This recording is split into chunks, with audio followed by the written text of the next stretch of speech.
Primeiro livro de Samuel, capítulo 1. Leremos todo o capítulo 1, um texto que nos fala sobre a vitória de ser mãe. Hoje, Dia das Mães, nós vamos meditar na palavra sobre a história de uma mãe, Ana, que mostrou, amados, através da sua vida, do seu testemunho, mas acima de tudo, do poder do seu Deus, que é o nosso Deus, a vitória de ser mãe. 1 Samuel, capítulo 1. Houve um homem de Ramataim Zofim, da região montanhosa de Efraim, cujo nome era Eucana, filho de Jeroão, filho de Eliú, filho de Tou, filho de Zufi, efraimita. Tinha ele duas mulheres, uma se chamava Ana e a outra Penina. Penina tinha filhos, Ana, porém, não os tinha. Este homem subia de sua cidade de ano em ano a adorar, a sacrificar ao Senhor dos Exércitos em Silo. Estavam ali os dois filhos de Eli, Ofni e Finéias, como sacerdotes do Senhor. No dia em que Eucana oferecia o seu sacrifício, dava ele porções deste a Penina, sua mulher, e a todos os seus filhos e filhas. A Ana, porém, dava porção dupla, porque ele a amava, ainda mesmo que o Senhor a houvesse deixado estéril. A sua rival a provocava excessivamente para a irritar, porquanto o Senhor lhe havia cerrado a madre. E assim o fazia ele de ano em ano. E todas as vezes que Ana subia à casa do Senhor, a outra a irritava, pelo que chorava e não comia. Então Eucana, seu marido, lhe disse: Ana, por que choras? E por que não comes? E por que estás de coração triste? Não te sou eu melhor do que 10 filhos? Após terem comido e bebido em Silo, estando ali o sacerdote assentado numa cadeira, junto a um pilar do templo do Senhor, levantou-se Ana e com amargura de alma orou ao Senhor e chorou abundantemente. E fez um voto dizendo: Senhor dos Exércitos, se benignamente atentares para a aflição da tua serva, e de mim te lembrares, e da tua serva te não esqueceres, e lhe deres um filho varão, ao Senhor o darei por todos os dias da sua vida, e sobre a sua cabeça não passará navalha. Demorando-se ela no orar perante o Senhor, passou Eli a observar-lhe o movimento dos lábios, porquanto Ana só no coração falava. Seus lábios se moviam, porém não se lhe ouvia voz nenhuma. Por isso Eli a teve por embriagada. E lhe disse: Até quando estarás tu embriagada? Aparta de ti esse vinho. Porém Ana respondeu: Não, senhor meu, eu sou mulher atribulada de espírito. Não bebi nem vinho, nem bebida forte. Porém venho derramando a minha alma perante o Senhor. Não tenhas, pois, a tua serva por filha de Belial, porque pelo excesso da minha ansiedade e da minha aflição é que tenho falado até agora. Então lhe respondeu Eli: Vai-te em paz, e o Deus de Israel te conceda a petição que lhe fizeste. E disse ela: Acha tua serva mercê diante de ti. Assim a mulher se foi o seu caminho e comeu, e o seu semblante já não era triste. Levantaram-se de madrugada e adoraram perante o Senhor e voltaram, e chegaram à sua casa a Ramá. Eucana coabitou com Ana, sua mulher, e lembrando-se dela o Senhor, ela concebeu. E passado o devido tempo, teve um filho, a quem chamou Samuel, pois dizia: Do Senhor o pedi. Subiu Eucana, seu marido, com toda a sua casa, a oferecer ao Senhor o sacrifício anual e a cumprir o seu voto. Ana, porém, não subiu, e disse a seu marido: Quando for o menino desmamado, levá-lo-ei para ser apresentado perante o Senhor, e para lá ficar para sempre. Respondeu-lhe Eucana, seu marido: Faze o que melhor te agradar. Fica até que o desmames. Tão somente confirme o Senhor a sua palavra. Assim ficou a mulher e criou o filho ao peito até que o desmamou. Havendo-o desmamado, levou consigo com um novilho de 3 anos, um efa de farinha e um odre de vinho, e o apresentou à casa do Senhor, a Silo. Era o menino ainda muito criança. Imolaram o novilho e trouxeram o menino a Eli. E disse ela: Ah, Senhor meu, tão certo como vives, eu sou aquela mulher que aqui esteve contigo orando ao Senhor. Por este menino orava eu, e o Senhor me concedeu a petição que eu lhe fizera. Pelo que também o trago como devolvido ao Senhor por todos os dias que viver, pois do Senhor o pedi. E eles adoraram ali ao Senhor. Amém, igreja? Deus abençoe a leitura da sua palavra. Vamos orar mais uma vez? Senhor querido, muito obrigado porque a tua palavra fala conosco nesse instante. A leitura dela, Senhor Deus, já tem nos transmitido vida, lições, e o Senhor já tem falado conosco nessa noite de muitas maneiras. Mas agora, Pai amado, nós pedimos a Ti que o Senhor fale conosco através da pregação da palavra. Que o Teu Santo Espírito, ó Deus, opere em cada vida, em cada coração, de acordo com o Teu propósito, ó Pai. A começar em mim, ó Deus, quebra nossos corações. Transforma nossas vidas, nossas mentes, ó Pai, e que a Tua palavra, Senhor Deus, encontre guarida dentro de cada um de nós, em todas as áreas da nossa vida, especialmente aquelas áreas que só Tu sabes e que necessitamos, ó Deus, de ouvir ali a Tua voz. Pedimos assim, ó Pai, agradecidos, no nome santo de Jesus. Amém. Irmãos, ser mãe é uma das missões mais belas e misteriosas que existem. No corpo de uma mulher, uma nova vida é gerada. Isso é bonito, isso é maravilhoso, isso é obra de Deus. Mas isso também, amados, traz em si um grande mistério, o mistério da vida. Ser mãe, amados, poderíamos dizer que é o maior milagre que Deus concedeu ao ser humano. Maior do que cura divina, maior do que a porta de um emprego que se abre, maior do que qualquer situação que fosse solucionada. Gerar uma vida, amados, no meu entendimento, é o maior milagre que Deus deu para a humanidade. E a beleza nesse milagre. Porém, amados, é um milagre com o qual a gente se acostuma e a gente passa a ver isso como algo tão natural que o milagre da vida passa a ser algo muitas vezes desprezível para muita gente. Segundo a ONU, irmãos, nascem no mundo 180 bebês a cada minuto, ou seja, 3 a cada segundo. Aqui no Brasil, a cada hora, nascem 321 bebês, ou seja, 5 bebês por minuto. Então, irmãos, dá uma média de 1 bebê a cada 11 segundos. Então, desde que esse culto começou, já nasceu um monte de nenéns, né?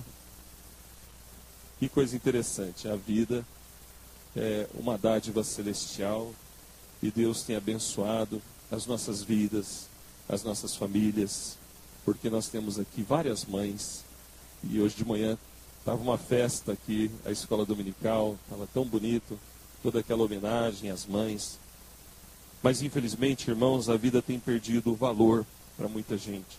E esse é o motivo porque há tantas crianças desprezadas, abandonadas e até assassinadas por mulheres que, na verdade, amados, não podem ser consideradas no alto teor da palavra uma mãe.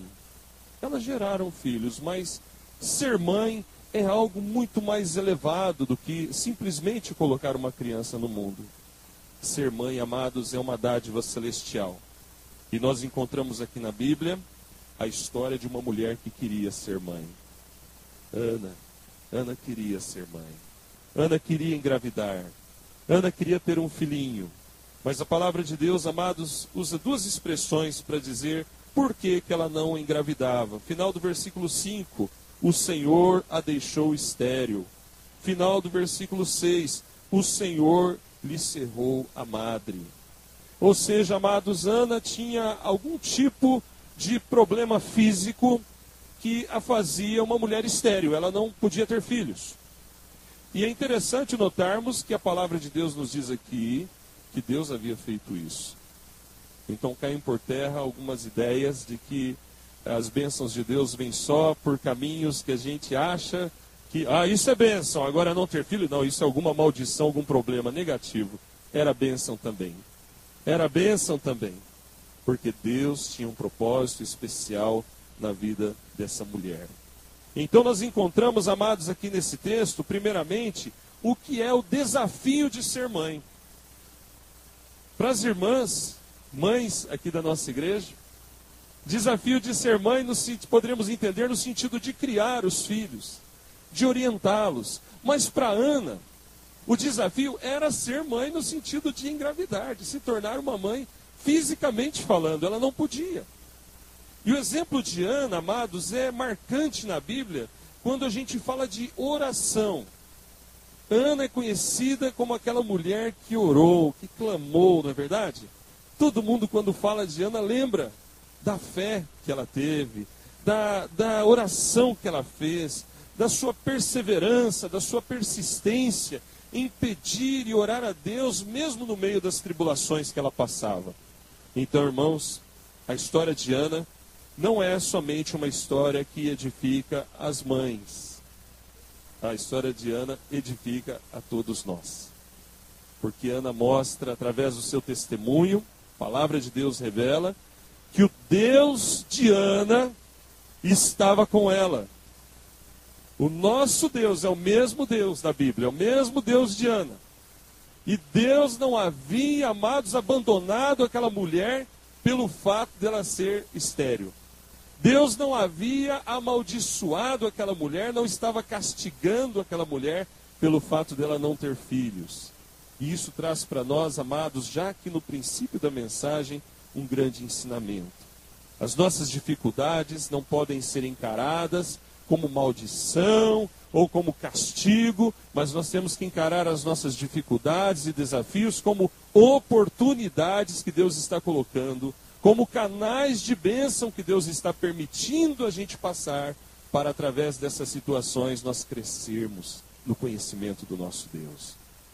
Veja, irmãos, quantas tribulações essa mulher passava. Observe na sua Bíblia, versículo 2, nos diz a palavra do Senhor, simplesmente Ana não tinha filhos. Ana não os tinha, no finalzinho do 2. No versículo 6, ela era estéril. No versículo 5, aliás, ela era estéril, finalzinho do 5. No versículo 6, Deus lhe havia cerrado a madre. E naquele contexto, essa situação pela qual Ana passava, era considerada uma maldição na vida daquela mulher.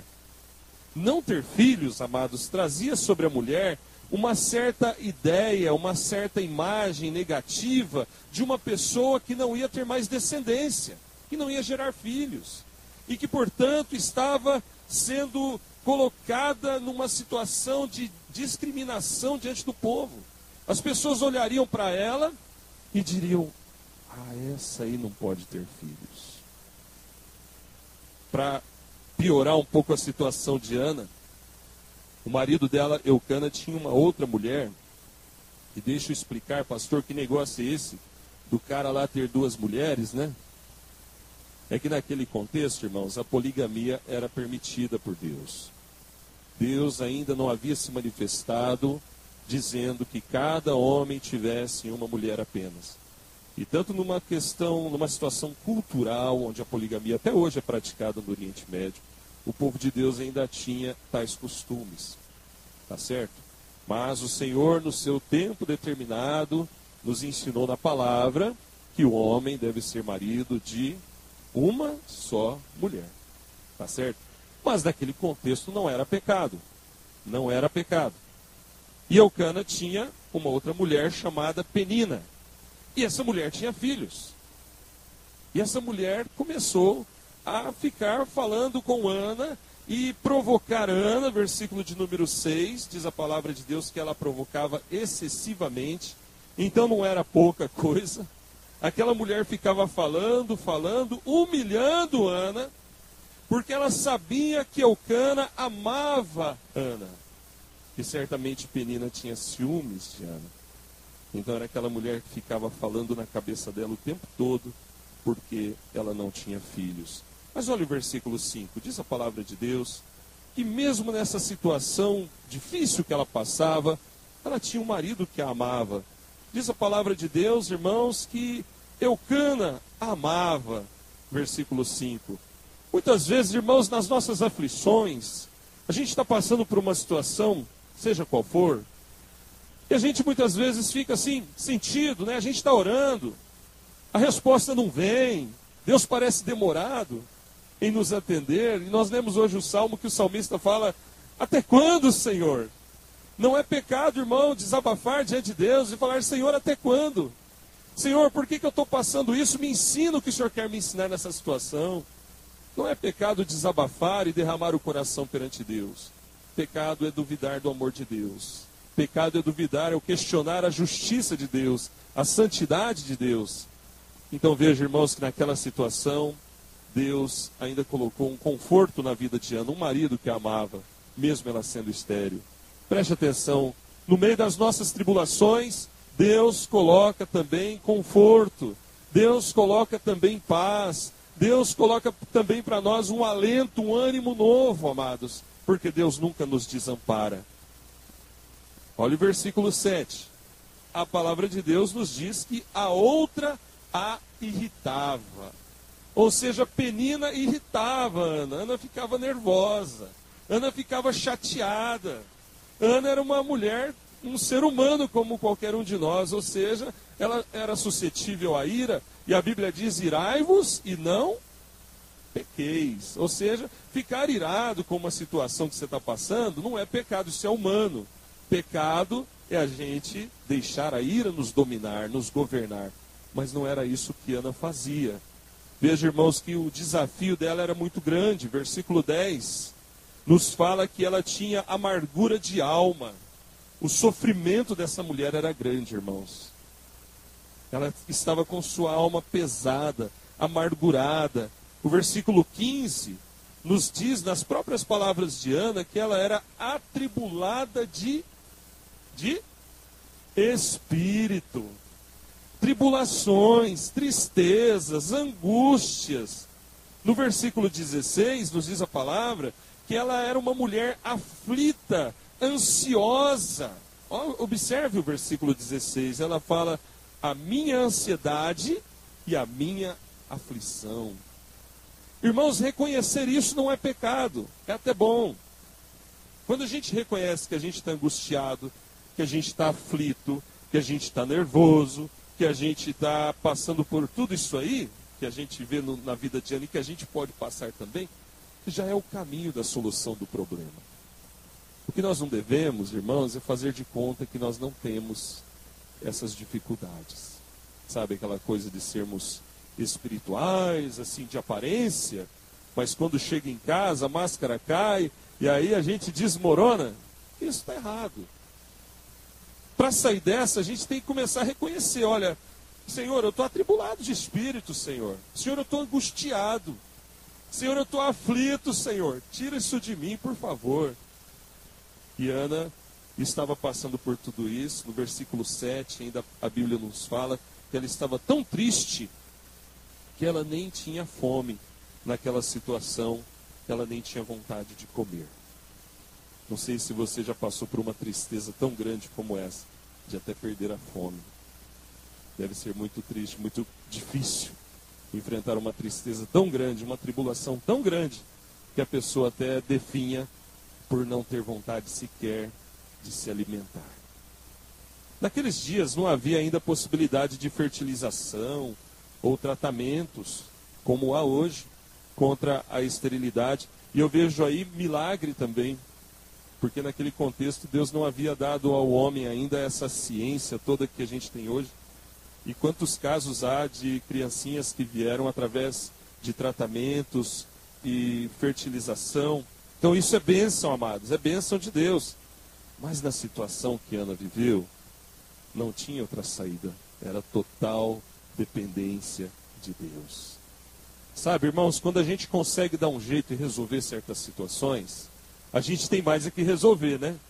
Orando, dependendo de Deus, mas se está dentro da nossa esfera de ação, vamos dizer assim, a gente peca se não agir.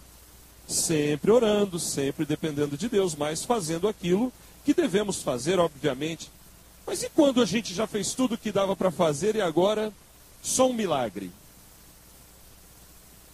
Ana estava passando por isso. E a gente percebe, irmãos, na vida dessa mulher, algo muito comum para nós. Quando nós dependemos de Deus totalmente, ou seja, não temos outra saída a não ser Deus, aí a gente tem que aprender a depender de Deus. Toda essa irritação, angústia, aflição e sofrimento, amados, estão retratados aqui na Bíblia para mostrar que ela era uma pessoa normal. E a gente passa por isso também. E a gente tem que aprender a depender de Deus. A gente tem que aprender a descansar nosso coração em Deus. Infelizmente, irmãos, em muitas situações, parece que nós esquecemos daquelas palavras lá de João 15, versículo 5, quando Jesus disse: sem mim nada podeis fazer. Nós muitas vezes nos apoiamos em nós mesmos, nos apoiamos naquilo que a gente tem, ou naquilo que Deus nos deu, e a gente até muitas vezes deixa de orar, muitas vezes nos tornamos até autossuficientes. Não, isso dá para resolver, glória a Deus, mas não vamos esquecer que se Deus estiver na nossa frente, irmãos, as coisas podem não dar certo como nós achamos que iriam dar. Então, cada passo que a gente for dar, nós temos que agir como Ana, que orava. Mas Ana estava passando, irmão, por uma situação assim muito difícil. Eu não sei se alguém aqui está passando por uma situação desse tipo. Daquelas situações em que só Deus mesmo, só um milagre de Deus para solucionar, para resolver aquele problema. Ana orou, irmãos, mesmo em meio a tudo isso. Ela orou. Que bênção, não é? O desafio de ser mãe foi vencido, foi superado através da oração. Ela não abandonou a fé. E isso nos chama muito a atenção. Todo ano, Eucana subia. E o costume deles, amados, era esse mesmo. Era uma vez ao ano ir lá em Silo.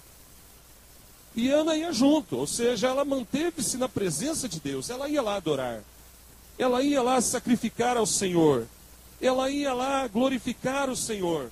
E por causa disso, o testemunho dela ficou, amados, na história da igreja cristã, na história da Bíblia, como um dos maiores exemplos de vida de oração. Então, meus queridos, o que nós podemos aprender com essa mulher? O que nós podemos aprender? A vencer os nossos desafios. Como vencer os nossos desafios?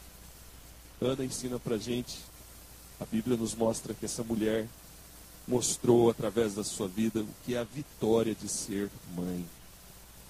Eu gostaria muito que a gente aprendesse essas lições com Ana nessa noite, porque a vida de Ana, irmãos, aponta diretamente para Deus. Não é a Ana, é o Deus de Ana. Fala para o irmão do seu lado: irmão, acorda. Não é Ana, é o Deus de Ana. Não vamos endeusá-la, né? O testemunho dela aponta lá para cima, aponta para Deus. Porque tudo que ela fez, amados, é direcionado a Deus. Se não fosse assim, ela provavelmente não teria tido seu filhinho chamado Samuel. Amados, Ana teve fé. Ana perseverou na sua fé. Ela creu no seu Deus. Essa fé poderosa, amados, que estava dentro do coração de Ana, apesar da aflição, da angústia, da irritação, do sofrimento, tudo que a gente já viu aqui, essa fé lhe deu forças para continuar na presença de Deus. Indo lá na igreja, lá em Silo, no templo, adorar a Deus. E durante todo o restante do ano, permanecendo fielmente na presença de Deus. Esperando em Deus. Esperando. Entra ano, sai ano. E lá está Ana. Entra ano, sai ano, e lá está Ana. Orando, orando, orando, orando, orando. Esperando no Senhor. Isso é fé. A fé, amados, traz consigo uma virtude maravilhosa na nossa vida, irmãos, que é a perseverança. Sem fé não tem perseverança. Quando a gente está desanimando, e a gente não quer perseverar, e a gente quer largar tudo, deixar de orar, deixar de ir na igreja, desanimar, como se diz por aí, chutar o pau da barraca, é porque está faltando fé. A fé, amados, gera em nós essa qualidade maravilhosa da perseverança. Depois, se você quiser, Leia lá Hebreus 11, é um capítulo grande de Hebreus. Agora, não, por favor, agora não vai dar, senão você não vai prestar atenção na mensagem. Mas grave, anota aí Hebreus 11. Esse capítulo de Hebreus, amados, é chamado de a galeria dos heróis da fé.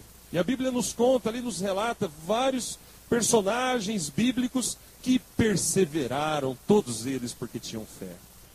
Então, meus amados, fé e perseverança. Ana insistiu na presença de Deus.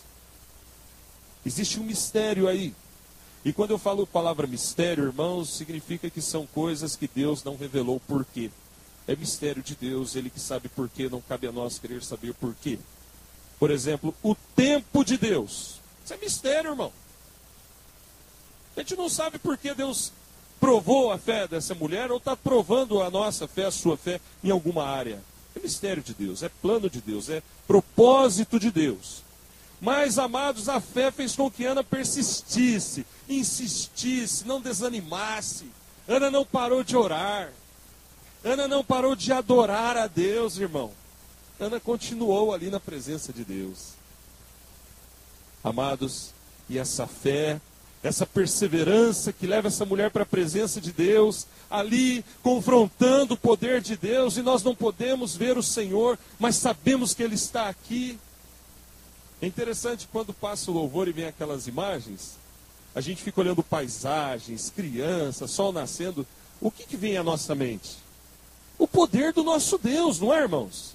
É o Deus que criou o mar, a terra, tudo que há, Deus que dá a vida, Deus que mantém a vida. A gente pensa no poder dele.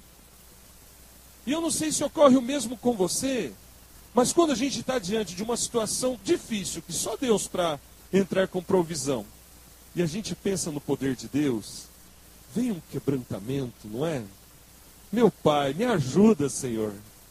Parece que a gente fica assim, num misto de um sentimento que está lá no fundo do coração, que a gente quer tanto que Deus nos auxilie naquela situação.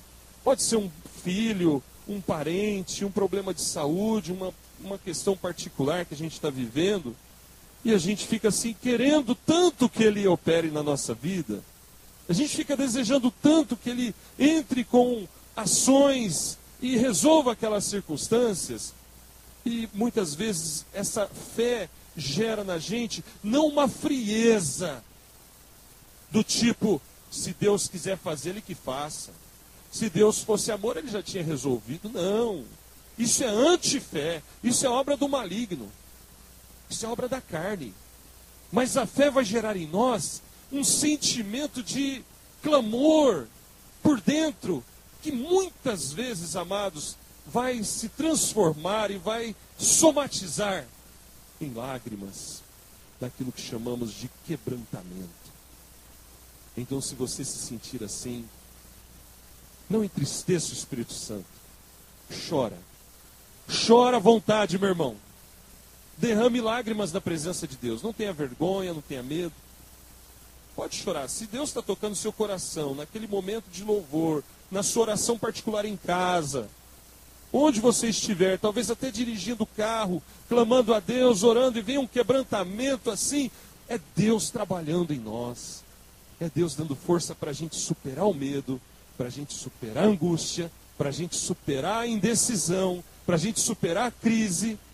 E Ele coloca naquele lugar paz e alegria. Não é que é uma lei que tem que chorar, não é isso. Mas Ana se quebrantou na presença de Deus. E como é bom nos quebrantarmos na presença de Deus. Aquele louvor cantou ontem, né? Quebrantado. Como é que é mesmo? Quebrantado por teu amor. Não é assim? O amor de Deus nos quebranta, irmãos. E se alguém acha que eu estou falando grego ou hebraico, não está entendendo nada, é porque talvez você tenha que orar um pouco mais, meu querido. Problema todo mundo tem. E se você não tem problema nenhum, então ore mais pelos missionários, pelas criancinhas que estão morrendo de fome lá na Etiópia, né? Está faltando orar pela igreja. A gente começa a entrar na presença de Deus, o nosso coração vai se quebrantando, isso é natural. Veja, não é uma lei, uma ordem, uma regra que tem que chorar, não é isso. Mas, amados, Ana estava passando por uma situação difícil. E me impressiona quando alguém está passando por situações catastróficas e não derrama uma gota de lágrima. Isso me impressiona, porque eu creio que Ana é um exemplo para nós, é um testemunho de quebrantamento diante de uma situação terrível. Se coloque no lugar dela. Então, amados, isso prova para nós, versículo 10, que Ana não orou mecanicamente. A lição de oração de Ana, a palavra nos mostra através da vida dessa mulher o que Deus estava fazendo na vida dela. Por que às vezes para com Deus falta esse tipo de derramar-se diante de Deus, amados? Não vamos ser mecânicos na oração. Não vamos ser, amados, tipo de oração mental, uma oração assim, sabe, intelectual. Certa vez eu fui numa igreja que estava fazendo aniversário e foi uma situação inusitada, porque foi pedido para um irmão orar, um dos mais antigos da igreja, e ele orou quase 30 minutos. O irmão não parava mais de orar. O povo começou a sentar, porque quem aguenta ficar meia hora em pé, hein? O irmão foi lembrando, primeiro lembrou dos fundadores, aí cita o nome de tudo quanto é família da igreja. Depois ele começou a agradecer a Deus pelas histórias bíblicas. Pela saída do povo de Israel do Egito, Senhor, te louvamos pela travessia do Mar Vermelho, pela entrada na terra prometida, o Senhor abriu o Rio Jordão. Eu falei, meu Deus do céu, alguém para esse homem. Esquisito isso. Sabe, são coisas dissonantes. Essa era a oração para ele fazer em casa. Essa era a oração para ele fazer em silêncio, aos pés do Senhor. Fala o tanto que você quiser, não é? Ora, 1 hora, 2, 3, irmão, tem tempo, amém, aleluia. Não tem problema, Deus tem todo o tempo do universo para nos ouvir. Mas tem cada momento uma oração específica, não é? Orar com sabedoria, orar dirigido pelo Espírito Santo.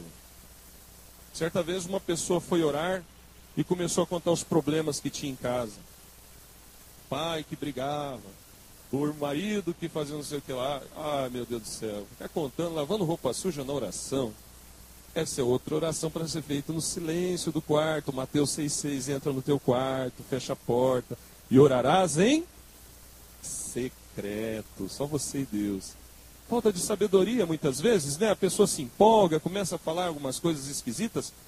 Mas Ana estava diante de Deus, amados, quebrantada. E nós temos que aprender a derramar o nosso coração perante o Senhor. Não tem mistério, irmão. Deus nos ensina o caminho. Se você não sabe fazer isso, peça para Deus. E gaste tempo com Deus. Ah, eu não tenho tempo. Tem sim. Quem não tem 10 minutos? Quem não tem 5 minutos por dia? Quem não tem, talvez até um pouco mais, vai, não sei quanto tempo você gasta com outras coisas. Separe um pouco para Deus. Faz o culto devocional. Comece normal, aquelas orações normais, orando um pelo outro em casa. Vai no quarto, fecha a porta, ajoelha se for possível. Se o joelho está doendo, pode ficar sentado, não tem problema. Mas procure esse caminho do quebrantamento, meu irmão, minha irmã. Tente encontrar esse caminho, peça para o Senhor. Senhor, eu quero encontrar esse caminho do quebrantamento. Eu quero encontrar o caminho da contrição. Pois o coração compungido e contrito não o desprezarás, ó Deus. Deus, amados, não fica chateado ou bravo se a gente buscar o quebrantamento. Pelo contrário, Ele quer isso na palavra. Coração compungido, contrito, o que é isso, irmão? É o coração quebrantado. Mas, irmãos, a palavra de Deus nos diz ainda do clamor de Ana.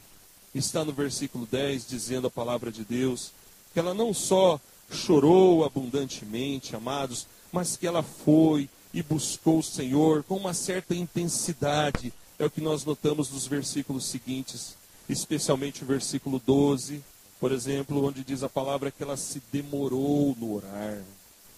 Eu não sei como é que tem sido as suas orações, se são aquelas orações assim, com muita rapidez, com muita pressa, né? Senhor, abençoe em nome de Jesus, amém. Deus é Deus, Deus é misericordioso. Mas gaste tempo com Deus, clame a Deus, busque a Deus com bastante vontade, porque a palavra de Deus nos diz, amados, que o Senhor vai se revelar àqueles que o buscarem. buscar-me-eis e me achareis, diz o Senhor, quando me buscardes de todo o vosso coração. Ana clamou a Deus. Apesar das dificuldades, apesar dos problemas, ela subia para adorar. E mais, no versículo de número 11, ela faz um voto a Deus, e ela cumpre esse voto lá no versículo 27 e 28. Isso é fidelidade. Ela prometeu para Deus, amados, no versículo 11, que se Deus lhe desse um filho, ela daria esse filho ao Senhor. Fez uma promessa, fez um voto. E sabe, irmãos, existe muita gente que fala assim, isso não é coisa de crente, fazer voto, fazer promessa. Errado, isso é coisa de crente sim. Está na Bíblia. Não é pecado.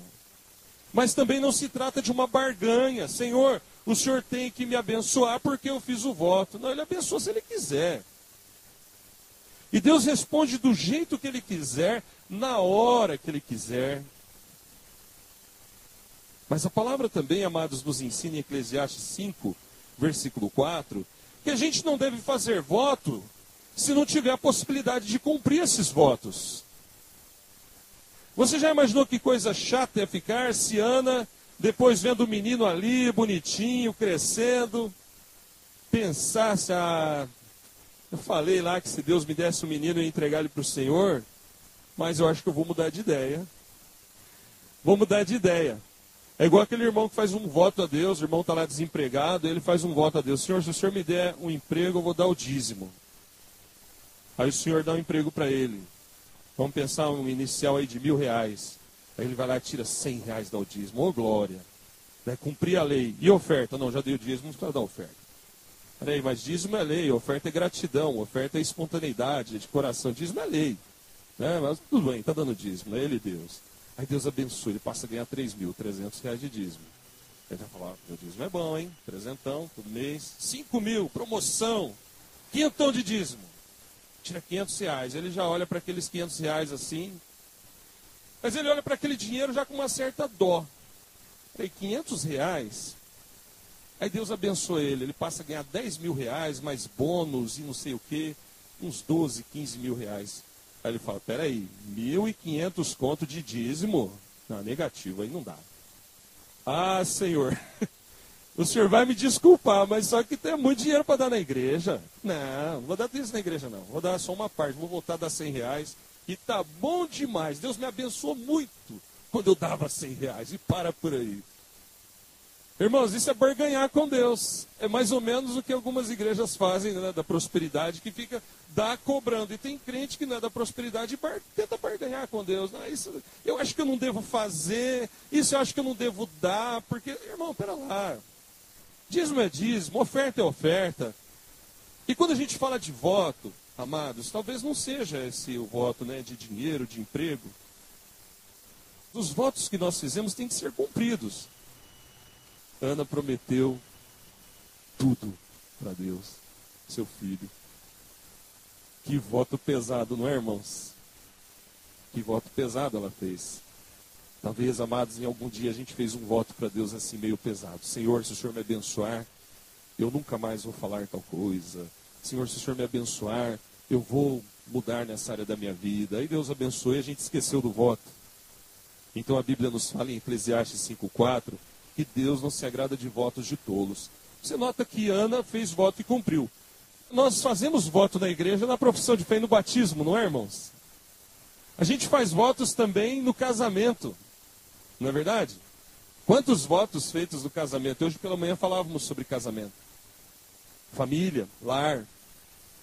Então, amados, nós temos que cumprir nossos votos, independente da situação, tá certo? Porque olha o versículo 26, Ana fala para o sacerdote, Senhor, eu sou aquela mulher que esteve aqui orando, eu orava por esse menino e o Senhor me concedeu a petição. Ana não esqueceu dos seus votos. Mas ainda, amados, a palavra de Deus nos fala da consagração e da humildade de Ana. Porque ela tinha, sim, suas fraquezas, ela tinha, sim, suas lutas, que ela ficou angustiada, ficou aflita, ficou até irritada. Mas ela era uma mulher consagrada a Deus, gastando seu tempo na presença de Deus. E mesmo passando por tantas lutas, amados, ela não brigou com Penina. Ela não revidou aquilo que aquela mulher falava. E quando o sacerdote, lá no versículo de 13 a 16, viu que ela orava de um modo diferente, porque diz a palavra que ela só mexia os lábios, mas orava em espírito. O fato é que o sacerdote achou que ela estava embriagada. O homem de Deus olha a mulher mais quebrantada daquele culto e fala para ela: mulher, você está bêbada. Versículo 14. Até quando estarás tu embriagada? Aparta de ti esse vinho. Eu vejo que muitas vezes, amados, aqueles homens investidos de autoridade não estavam no mesmo mover do Espírito que Ana estava. Autoridade sem mover do Espírito Santo não é nada, irmãos. Autoridade sem o poder de Deus na nossa vida só traz confusão. Porque Eli era para ser o homem que tivesse mais discernimento ali. Homem de Deus.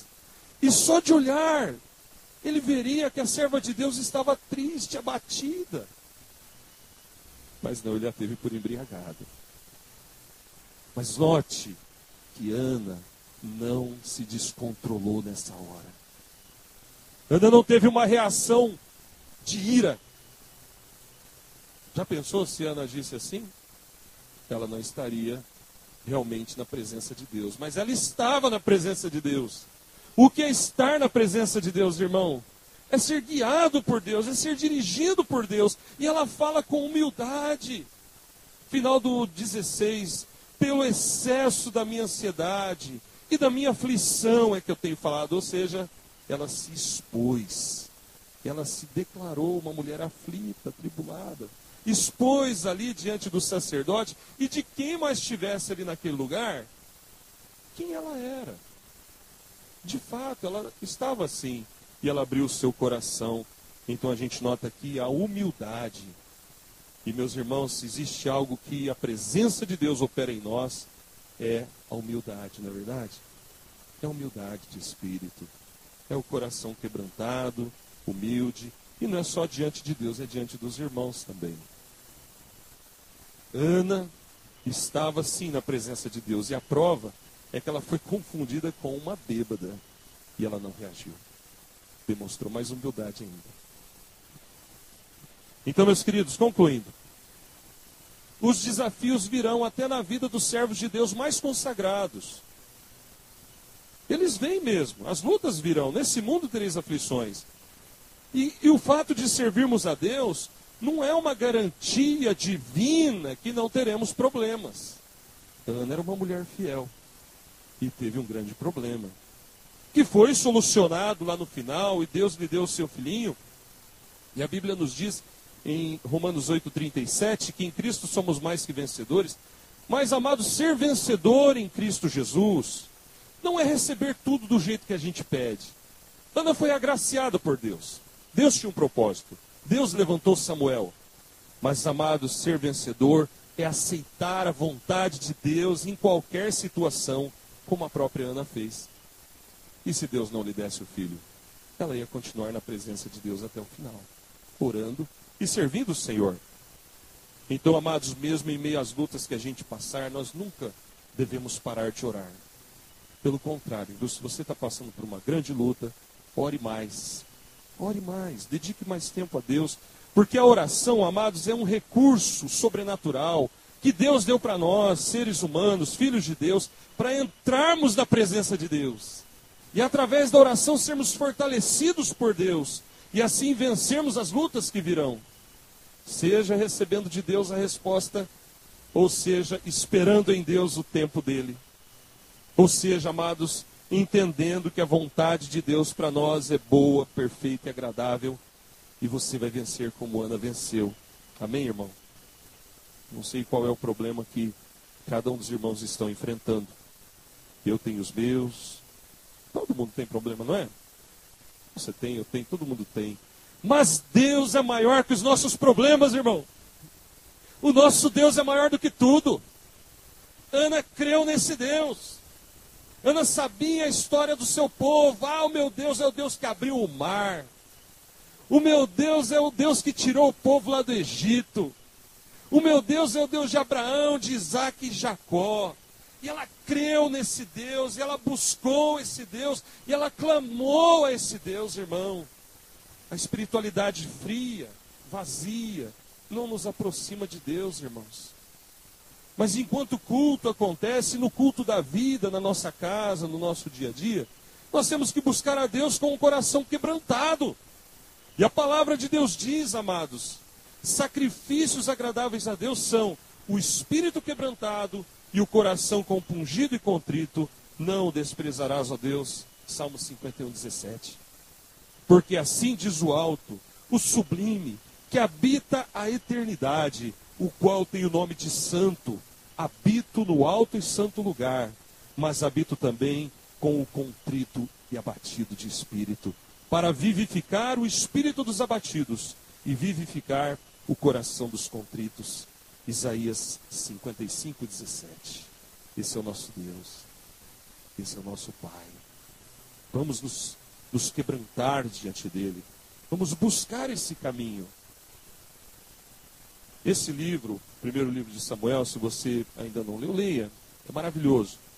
E ele nos apresenta dois modelos de espiritualidade. Um é o de Ana, que nós já vimos. E o outro está aqui no versículo 3. Final do 3. Estavam ali os dois filhos de Eli, Ofni e Finéias. Eli, Ofni e Finéias é outro modelo de espiritualidade que esse livro nos apresenta. Esses três aí, pai e filhos, eles são exemplo da falsa espiritualidade, da religiosidade superficial. Mas Ana é o exemplo da espiritualidade verdadeira. Vamos buscar esse exemplo de Ana na nossa vida, irmãos? Uma mulher que enfrentou o desafio de ser mãe e que, com uma história de uma mulher vitoriosa, que encontrou a vitória de ser mãe. Então vamos orar nesse instante. Nós já somos em Cristo Jesus. Mas há um tempo de busca, um tempo de espera e um tempo também de receber as respostas de Deus. Convido os irmãos para ficarem de pé, em espírito de oração. Vamos ficar alguns segundos assim. Ore por você nesse instante. Ore por você mesmo. Quais os desafios, quais as lutas que você tem atravessado, meu querido irmão e minha querida irmã? Você sabe que Deus está a par de tudo na tua vida. Coloque sua fé em prática. Entregue-se a Deus mais uma vez. Entregue seus problemas, suas lutas, seus temores. Acredite, Deus está vendo e Deus está agindo. Muitas vezes o tempo de Deus não é o nosso tempo. Ana esperou e nós também devemos esperar. Persevere na fé. Confie em Deus. Deus vai abrir uma porta. Deus vai fazer você sair dessa situação. E você continuará dizendo como Josué: eu e a minha casa servimos ao Senhor. As enfermidades passarão. O Senhor solucionará os problemas no tempo dele, do jeito dele. Confie em Deus. Pai querido, nós aprendemos hoje a história dessa mulher que demonstrou a Deus ser uma mulher vitoriosa na oração, que mostrou a Deus que venceu o desafio de ser mãe. Uma mulher, ó Deus, que orou, que clamou, que buscou o Senhor, mesmo passando por tantas lutas, ó Pai, mesmo estando angustiada, aflita e até irritada, mas ela não parou de te buscar, de se consagrar, de orar, e ali, diante do sagrado, diante do teu poder, ela se quebrantava, ela chorava, e o Senhor a consolava, até o dia que o Senhor lhe deu o que ela pedia. Pai querido, ensina-nos a buscar o Senhor, com quebrantamento, com oração, com súplicas, com clamores, com fé, ó Pai, com perseverança na fé, na vida. Livra-nos, ó Deus, da espiritualidade fria, mecânica, vazia, superficial, que, ó Deus, nós vemos na história de Ofni e Finéias, mas dá-nos, ó Deus, a espiritualidade real, verdadeira, que agrada o Senhor, que nós vemos na vida de Ana e depois na vida de Samuel também. Obrigado, Pai, pela vida dessa igreja, por cada mãe. Ó Deus, consola nossas mães, ó Pai. Nossas mãezinhas queridas, ó Deus. As mães aqui da igreja. Pai, eu sei que muitas delas sofrem por causa de problemas familiares, por causa de problemas de saúde, por causa de problemas com os filhos, por lutas e tribulações que todos nós passamos. Pai, consola nossas mães. E muito obrigado, Senhor, porque o Senhor é o Deus de Ana, o Senhor é o Deus de Samuel, e o Senhor é o nosso Deus. Deus que ouve orações, o Deus que atende orações. E no tempo que a gente tem nesse mundo, ó Pai, na missão que o Senhor nos deu para cumprir, que nós, ó Deus, a cumpramos nesse espírito de oração, nesse espírito de fé, na mesma intensidade que a tua serva Ana mostrou, ó Pai. Ajuda-nos, ó Deus, e muito obrigado, porque a vida de Ana aponta numa direção, o Senhor. O Senhor é o centro de tudo. Ó Pai, não é Ana em si, mas é o Deus de Ana, na vida de Ana, que lhe dava força. E nós sabemos, ó Pai, que é o Senhor que nos dá força e nos desperta. Muito obrigado, ó Pai. Leva-nos em paz, ó Deus. Dá-nos uma semana de bênção na tua presença. Muito obrigado, ó Deus, pela vida da igreja. E em nome de Jesus é que oramos e agradecemos, ó Pai. Amém, Senhor.